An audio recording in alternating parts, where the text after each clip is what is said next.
Hello दोस्तों, welcome to my YouTube channel. जैसा कि दोस्तों आपको पता चल गया होगा कि हम लोग आज से हिस्ट्री की क्लास लेकर आने वाले हैं one by one chapter wise. ठीक है, तो चलिए आज का वीडियो स्टार्ट करते हैं। और इस वीडियो में मैं आपको क्या करूँगा ना कि वन लाइनर्स क्वेश्चन देने की कोशिश करूँगा। ठीक है, तो मेरे साथ आप इन क्वेश्चनों का प्रैक्टिस कीजिएगा। क्या करना है? प्रैक्टिस। तो फर्स्ट क्वेश्चन देखते हैं। हड़प्पा सभ्यता का सर्वाधिक मान्य काल कौन सा था? तो हड़प्पा सभ्यता का सर्वाधिक मान्यता प्राप्त काल जो है वो 1750 से लेकर सॉरी गड़बड़ हो गया,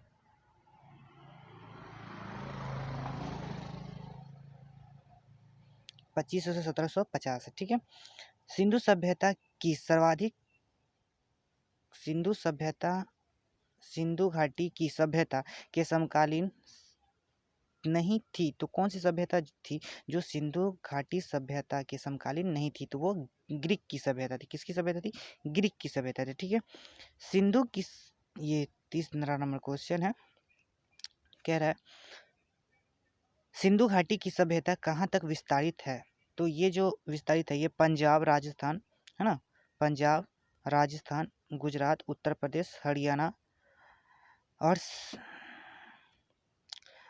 सिंधु बालोचिस्तान तक ऐसा क्या है ये स्थित है। ठीक है, सिंधु घाटी की सभ्यता में घोड़े के अवशेष कहाँ से मिले? कह रहा है क्वेश्चन, चौथा नंबर क्वेश्चन है ये कि सिंधु घाटी सभ्यता में घोड़े के अवशेष कहाँ से मिले? तो ये सुरकोटदा से मिला है। कहाँ से मिला है?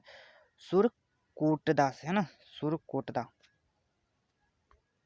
आगे चलते हैं 5वें नंबर क्वेश्चन पे। कहता है सिंधु घाटी स्थल कालीबंगन किस प्रदेश में है? क्या कह रहा है? सिंधु घाटी स्थल कालीबंगन किस प्रदेश में है? तो ये राजस्थान हो जाएगा आपका। कहाँ हो जाएगा? राजस्थान। छठा नंबर क्वेश्चन कहता है किस पदार्थ का उपयोग हड़प्पा काल की मुद्रा के निर्माण करने के रूप में किया जाता था? तो ये किया जाता था सेल खड़ी। क्या कह रहा है?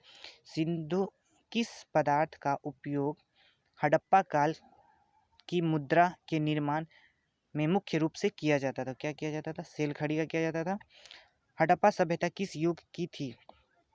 हड़प्पा सभ्यता किस युग की थी? तो ये कांस्य युग की थी, क्योंकि यहाँ पे जो है कांसे की चीज़ ज़्यादा बनाई जाती है। और यहाँ पे एक कांसे की जो है नर्तकी की मूर्ति भी मिली थी, इसलिए इसे कांस्य युग भी कहा जाता है। ठीक है, सिंधु घाटी सभ्यता के लोग का मुख्य व्यापार क्या था? सिंधु घाटी सभ्यता के लोगों का मुख्य व्यापार क्या था? तो ये लोग व्यापार करते थे। क्या करते थे? व्यापार। ग्रामीण नहीं थी इनकी सभ्यता। ग्रामीण क्यों नहीं थी? क्योंकि वैदिक काल की जो सभ्यता थी वो एक ग्रामीण सभ्यता थी। बट इनकी जो सभ्यता थी वो क्या थी? एक व्यापारी, मतलब ये व्यापार करते थे। उनकी सभ्यता भी क्या शहरी थी। अगला क्वेश्चन 9 नंबर है ये वाली। हड़प्पा सभ्यता के निवासी थे तो ये शहरी थे। ठीक है, लेकिन अगर पूछेगा वैदिक काल में क्या था, तो वैदिक काल में जो लोग थे वो ग्रामीण थे। ठीक है, सिंधु घाटी 10 नंबर क्वेश्चन है। सिंधु सभ्यता के घर बनाए जाते थे तो ये ईंटों के घर बनाते थे। ठीक है, किस चीज़ के? ईंटों के घर बनाते थे। हड़प्पा वासी किस वस्तु के उत्पादन में सर्वप्रथम थे? तो ये कपास उगाने में सर्वप्रथम। और ऐसा कहा जाता है कि कपास का जो सर्वप्रथम उत्पादन किया गया वो शायद इन्हीं लोगों के साथ, मतलब इन लोगों के द्वारा किया गया था। ठीक है, 12 नंबर क्वेश्चन कहता है आपका हड़प्पा सभ्यता का सर्वप्रथम खोजकर्ता किसे कहा जाता है ना। कहता है 12 नंबर क्वेश्चन आपका कह रहा है हड़प्पा सभ्यता को सर्वप्रथम खोजकर्ता किसे कहा जाता है? तो दयाराम साहनी ने किया था 1900।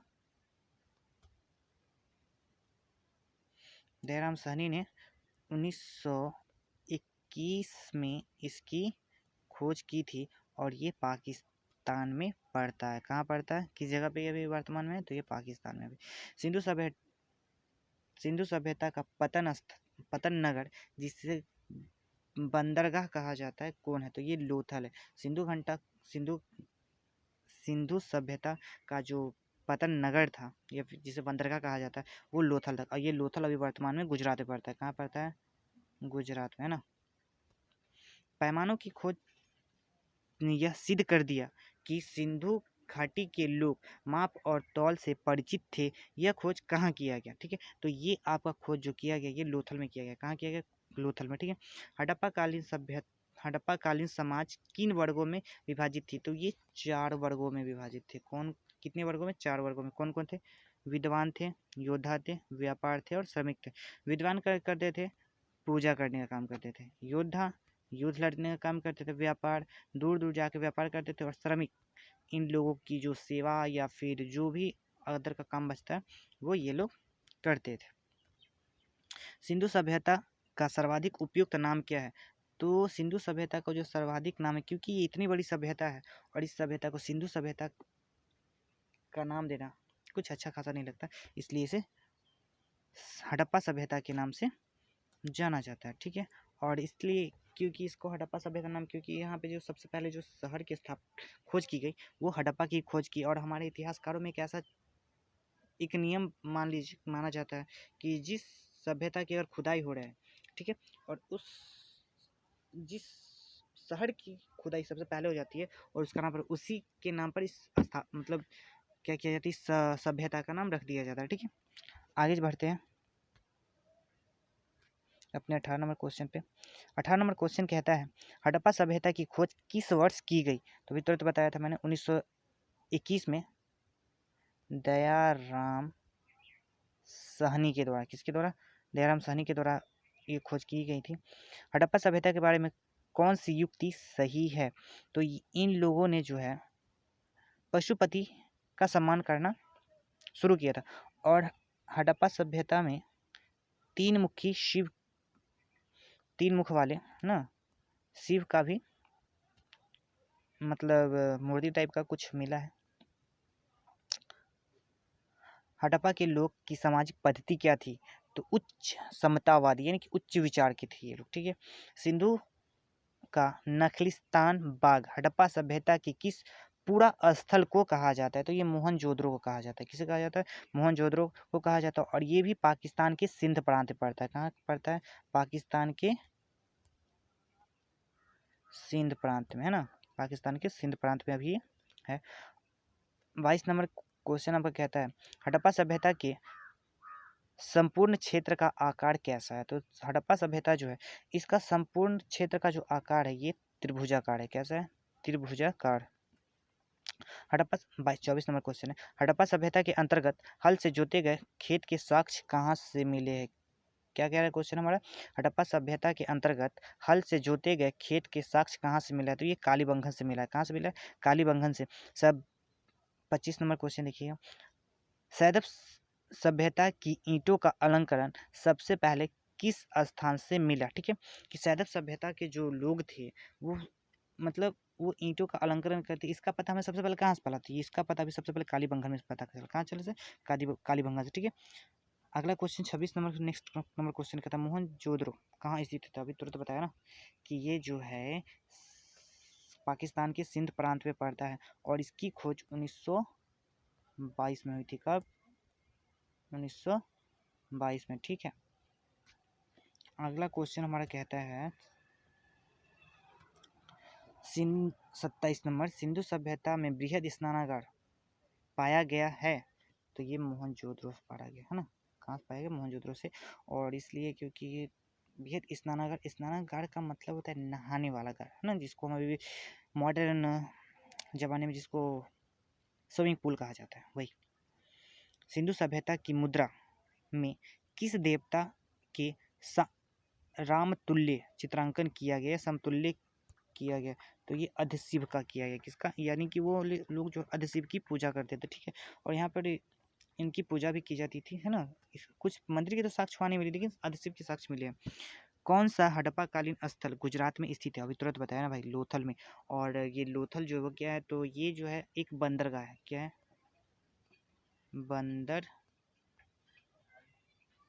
ठीक है, और ये भी गुजरात में वर्तमान में।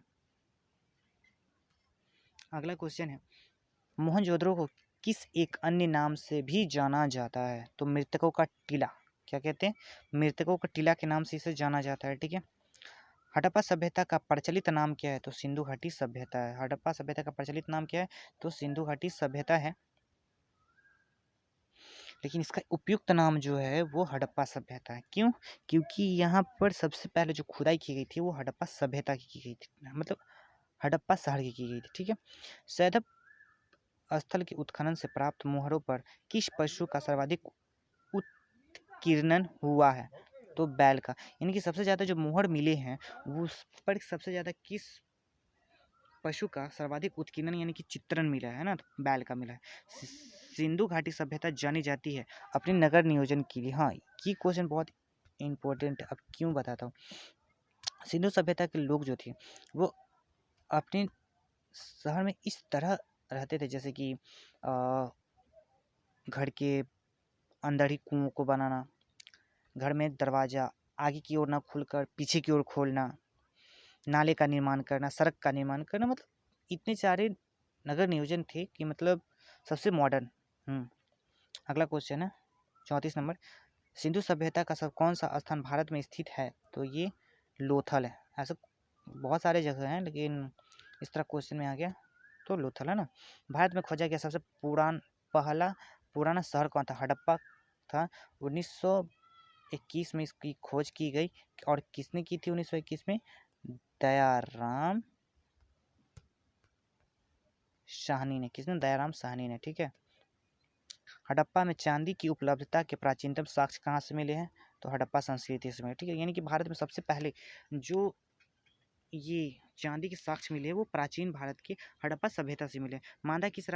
मांदा किस नदी के किनारे अवस्थित है? ये चेनाब नदी के किनारे स्थित है। कहाँ? चेनाब। हड़प्पा कालीन 40 नंबर क्वेश्चन है। हड़प्पा कालीन स्थल रोपड़ पंजाब किस पंजाब के किस नदी के किनारे स्थिर है? तो याद रखिएगा ये जो रोपड़ है ये पंजाब में कहाँ है? तो पंजाब में है। और पंजाब में ही सतलज नदी है बहती है। कौन सी नदी बहती है? सतलज नदी बहती है। इस ये सतलज में है। ठीक है। हड़प्पा में एक उन्नत जल प्रबंधन प्रणाली का पता चला है धौलावीरा से। ठीक है। कहाँ से पता चला? धौलावीरा से। हड़प्पा की मिट्टी के बर्तन पर सामान्यतः किस रंग का उपयोग हुआ है? तो ये लाल रंग का उपयोग किए करते थे। ठीक है। यानी कि ये लाल रंग के एक तरह से बड़े शौकीन हुआ करते थे और ये जब भी मिट्टी का बर्तन बनाते थे तो उस पर लाल रंग का ही गुधाई मोराई जो भी पुताई वो किसी से करते। ठीक है। सिंधु सभ्यता को किस युग में रखा गया है या फिर किस युग में पड़ता है? तो ये ऐतिहासिक काल में पड़ा हुआ है। अब क्यों? क्योंकि इसका साक्ष्य तो हमारे पास है, लिखित रूप में भी है, लेकिन इसे पढ़ा नहीं जा सकता है। जिस चीज़ का साक्ष्य हमारे पास प्राप्त हो लिखित रूप में हो लेकिन उसे पढ़ नहीं सकते तो उसे ऐतिहासिक काल में रखा जाता है। ठीक है। सिंधु सभ्यता की विकसित अवस्था में किस स्थल में घरों में कुएं के अवशेष मिले हैं? तो ये मोहनजोदड़ो से मिले। कहाँ से मिले? मोहनजोदड़ो से। ठीक है। सिंधु सभ्यता को खोज निकालने में जिन दो भारतीयों का नाम जुड़ा हुआ है तो दयाराम साहनी और रखालदास, ये दोनों का नाम इंपॉर्टेंट है, याद रखिएगा। किसका? दयाराम साहनी और रखालदास। सिंधु सभ्यता को खोज निकालने में दो भारतीयों का जो नाम है वो क्या है? दयाराम साहनी और रखालदास, है ना। आगे बढ़ते हैं 46 नंबर क्वेश्चन पे। रंगपुर एवं हड़प्पा की सभ्यता थी कैसी या फिर है कहाँ? तो ये सौराष्ट्र, गुजरात में एक जगह है जिसका नाम है सौराष्ट्र। और ये सौराष्ट्र जो है ये बब्बर सिल्क के लिए बहुत प्रख्यात है बिहार भारत में ना। किसके लिए? यहाँ एशियाई शेर पाया जाता है जिसको बब्बर सिल्क के नाम से जाना जाता है। ठीक है। हड़प्पा सभ्यता एवं मोहनजोदड़ो की पुरातात्विक खुदाई के प्रभारी कौन है? सर जॉन मार्शल है। कौन है? Sir John Marshall. हड़प्पा और मोहनजोदड़ो की पुरातात्विक जो खुदाई की गई थी वो सर जॉन मार्शल के द्वारा किया गया था।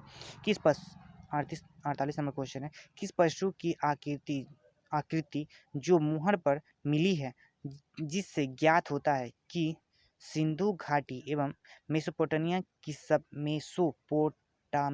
की सभ्यता के मध्य व्यापारिक समय? तो ये बैल से पता चलता है। और मेसोपोटामिया की सभ्यता जो है ये ईरान की सभ्यता है। किसकी सभ्यता है? ईरान की सभ्यता है ना। ईरान की सभ्यता का जन्म कहा जाता है यहीं से हुआ था। अब आगे बढ़ते हैं 49 नंबर क्वेश्चन पे। कह रहा है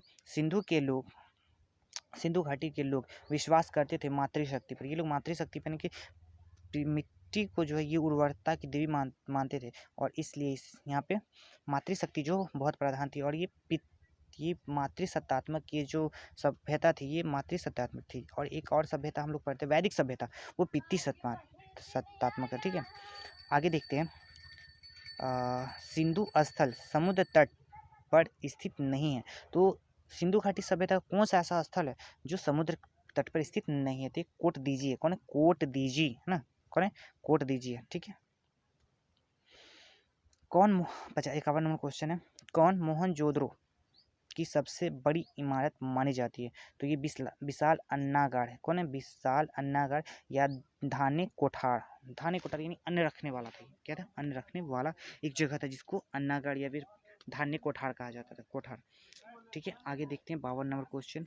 52 नंबर क्वेश्चन हमारा कहता है हड़प्पा हड़प्पा कालीन लोगों के नगरों में घरों के विन्यास में कौन सी पद्धति अपनाई जाती है? यानी कि ये लोग जो घर बनाते हैं ये कौन सी पद्धति पे बनाते हैं? तो ये ग्रिड पद्धति से बनाते हैं, जो कि अभी वर्तमान में जिस पद्धति का हम उपयोग करते हैं उसी पद्धति का ये लोग पद्धति का प्रयोग करके अपने घर को बनाते थे। ठीक है, हड़प्पा वासी किस धातु से परिचित नहीं थे? ये लोहा से परिचित थे, तांबा से परिचित थे, कांसे से परिचित थे, लेकिन लोहा से परिचित नहीं थे। और यही बात था कि जब भी मतलब इन हमारे भारतवासी में जिसको अनाड़ी कहा जाता है, और एक थे आर्य, आर्य और एक अनाड़ी। तो अनाड़ी और आर्य इन दोनों के बीच जब युद्ध होता था तो अनाड़ी हारते थे और आर्य जीतते थे। क्यों? क्योंकि वो लोग लोहा से परिचित थे और वो लोहा की धीर धार तलवार से युद्ध करते थे। ठीक है, इसलिए किस हड़प्पा, अब 56 नंबर क्वेश्चन आगे बढ़ते हैं, किस हड़प्पा कालीन स्थल से युगल समाधि के साक्ष्य मिले हैं? तो ये लोथल से मिला है। क्या मिला है? युगल समाधि के साक्ष्य मिले हैं, जबकि हड़प्पा से शवों में को गाड़ने एवं मोहनजोदड़ो से उसको दफनाने के साक्ष्य मिले। ठीक है, कपास का उत्पादन सर्वप्रथम सिंधु क्षेत्र में हुआ, जिसे ग्रीक या यूनान के लोग किस नाम से जानते थे?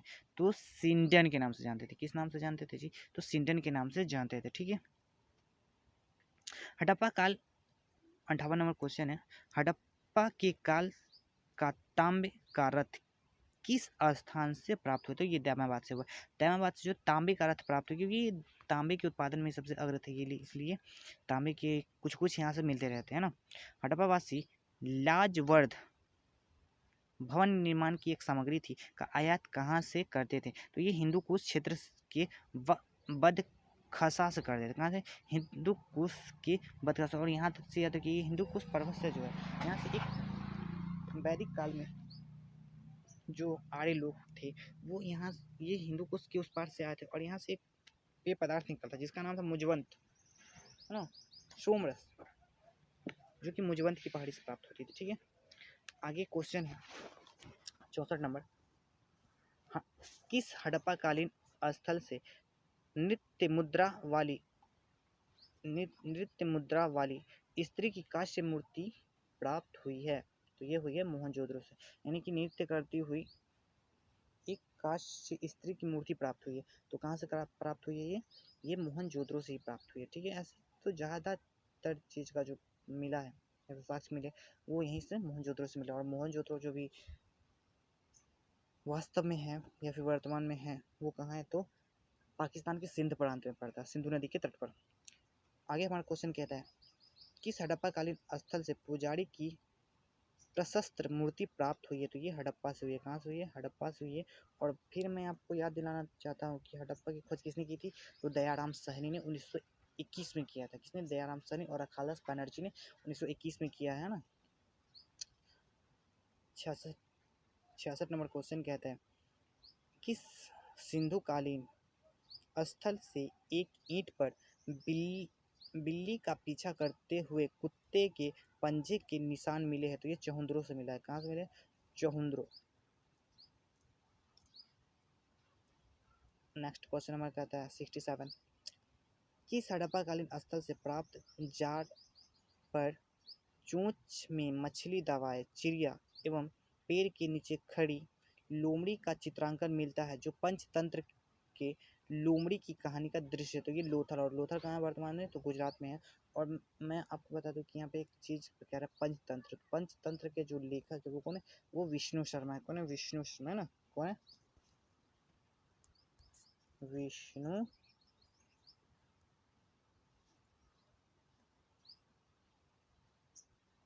शर्मा। कौन है? विष्णु शर्मा है। ठीक है, नेक्स्ट क्वेश्चन कहता है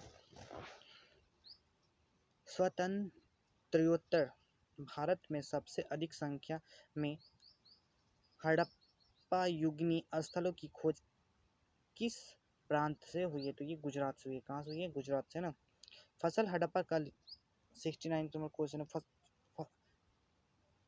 फसल हड़प्पाकालीन लोगों द्वारा उत्पादित नहीं की जाती थी। तो कौन से ऐसे फसल है जो हड़प्पा वासी के द्वारा नहीं उत्पादित की जाती थी? ये चावल था। क्या था? चावल। ऐसे तो चावल के साक्ष्य में लोथल से मिले हैं। क्या है? लोथल से मिले हैं। लेकिन क्वेश्चन आ गया तो आगे। हड़प्पाकालीन स्थलों में अभी तक किस धातु का साक्ष्य नहीं मिला? लोहा। किस पशु के अवशेष सिंधु घाटी सभ्यता से प्राप्त नहीं होते? शेर जो है इसकी सभ्यता नहीं। ऐसे बाघ, बैल, ये सब के साक्ष्य प्राप्त हो चुके हैं। जो त्रिमूर्ति जो मिले थे उनके चारों तरफ बैठे हुए थे। चहुंद्रुक के उत्खनन का निर्देश किया था किसने? तो J.F. मैके के द्वारा। किसके द्वारा? J.F. मैके के द्वारा किया गया था। हड़प्पा सभ्यता की खोज किस वर्ष की गई? तो 1921 में से बता रहा हूँ ना। अब इसका लास्ट क्वेश्चन है, हड़प्पा के लोगों की सामाजिक पद्धति क्या थी? तो उचित समतावादी थी, है ना। ये लोग उच्च विचार के थे, ये लोग भेदभाव नहीं करते थे। और दूसरी बात, सिंधु का नखलिस्तान बाग हड़प्पा की किस पुरातत्व की खुदाई से चर्चित है? तो ये मोहनजोदड़ो का है। मोहनजोदड़ो।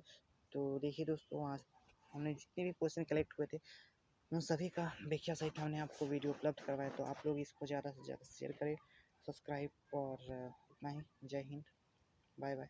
मिलते हैं नेक्स्ट वीडियो में, तब तक के लिए धन्यवाद।